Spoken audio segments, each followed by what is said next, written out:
आज मेरी तबीयत भी कुछ ख़राब थी। फैसलाबाद में 2 दिन हो गए मुझे बुखार था, तो मेरी तबीयत ज़्यादा ही ख़राब थी, लेकिन क्योंकि मेरे कप्तान का हुक्म था इसलिए मैं अभी पैदल चल के आऊँ फैसलाबाद से। जगह जगह पर गलियों को रास्ते बंद किए हुए, जगह जगह पर शेलिंग हो रही है, जगह जगह पर फसाइयत नज़र आ रही है, लेकिन फिर भी लोग निकलेंगे। खान साहब के लिए लोग अपनी जान भी दे देंगे। ये फैसलाबाद से मैंने कहा मेरी तबीयत बिल्कुल ख़राब है, मैं बुखार में था, फैसलाबाद में तूफ़ान था, बिजली थी, बारिश थी, उसके बावजूद मैं निकल आया हूँ। और अल्लाह का फ़ज़ल है, हम तो अपने कफ़न बांध कर निकले हैं। अगर मौत आनी है तो मौत आ जाए, और जहाँ पर पहुँच गए हैं अल्लाह ख्याल करें। पैदल चले 8-9 किलोमीटर, तो गलियाँ भी इन्होंने बंद की हुई हैं, रास्ते सारे बंद किए, और शेलिंग चल रही है। हर किस्म की फसाइयत जो है वो दिखा रहे हैं। अगर यही काम आराम से जलसे की इजाज़त दे देते तो बेहतरीन पुरसकून माहौल हो जाना था।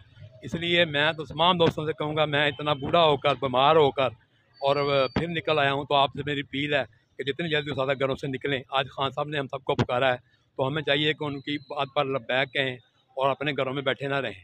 अगर मेरे इतनी उम्र का आदमी 70-60-70 साल की उम्र का बंदा भी निकल सकता है, तो आप घरों से नौजवान भी निकल सकते हैं। ये है मेरा पैगाम। अल्लाह खैर। नाज़रीन, ये कमेटी चौक रावलपिंडी के मनाज़िर आपको दिखा रहा हूँ।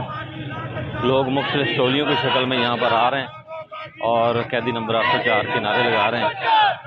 ये आप देख सकते हैं, यहाँ पर शेलिंग हुई है और शेलिंग की स्मेल बहुत ज़्यादा आ रही है, अभी तक आ रही है। ये कैदी नंबर 804 के नारे लग रहे हैं। कैदी नंबर 804 मेरा यार, कैदी नंबर 804 मेरा यार, कैदी नंबर 804 नारे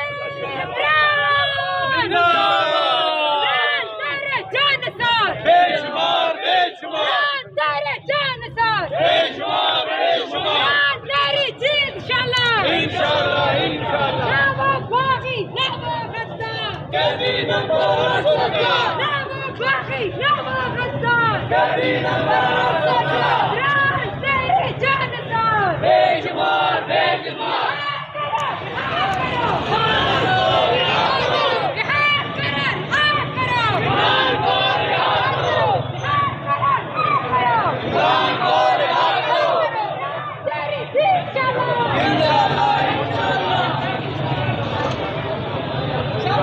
Inshallah.